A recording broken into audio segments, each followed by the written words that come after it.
Hi friends, vegetable సేమియా ఉప్మా ఎలా తయారు చేసుకోవాలో చూసేయండి ఫ్రెండ్స్. ముందుగా స్టవ్ ఆన్ చేసుకొని కడాయి పెట్టుకొని 1 కప్ సేమియా వేసుకోవాలి. ఫ్లేమ్ సిమ్లో పెట్టుకొని కలుపుతూ ఫ్రై చేసుకోవాలి ఫ్రెండ్స్.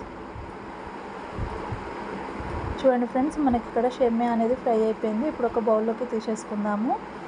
ఇప్పుడు కడాయి పెట్టుకొని 1 స్పూన్ ఆయిల్ వేసుకోవాలి. ఆయిల్ హీట్ అయిన తర్వాతకి 1 స్పూన్ జీలకర్ర వేసుకోవాలి. 1 స్పూన్ ఆవాలు వేసుకోవాలి. కొన్ని పల్లీలను వేసుకోవాలి. కొంచెం మినపప్పును వేసుకోవాలి.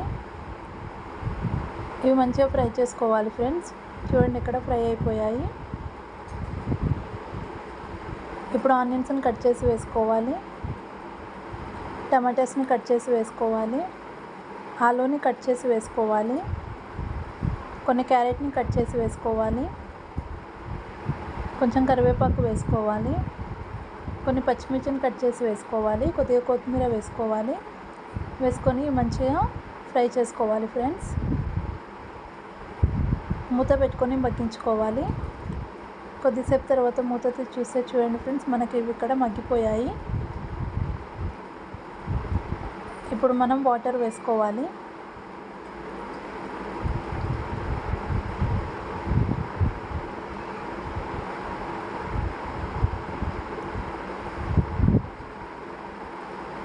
చూడండి ఫ్రెండ్స్, ఇలా వాటర్ వేసుకొని ఒకసారి మొత్తం కలిపేసుకోవాలి.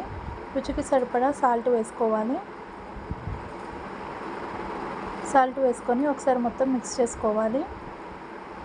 ఇప్పుడు మనం వాటర్ అనేది మసలు పెట్టుకోవాలి ఫ్రెండ్స్. చూడండి, ఇక్కడ వాటర్ మసులుతుంది కదా. ఇప్పుడు మనం సేమియా వేసుకోవాలి. సేమియా వేసుకొని ఒకసారి మొత్తం కలిపేసుకొని మీడియం ఫ్లేమ్లో పెట్టుకొని మూత పెట్టుకొని ఉడికించుకోవాలి ఫ్రెండ్స్.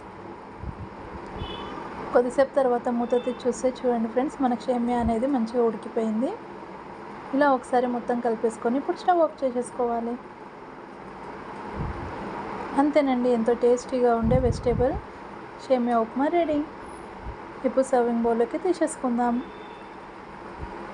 ఈ వీడియో కనుక మీకు నచ్చినట్లయితే లైక్ చేయండి, షేర్ చేయండి, subscribe to my channel friends. Bye bye.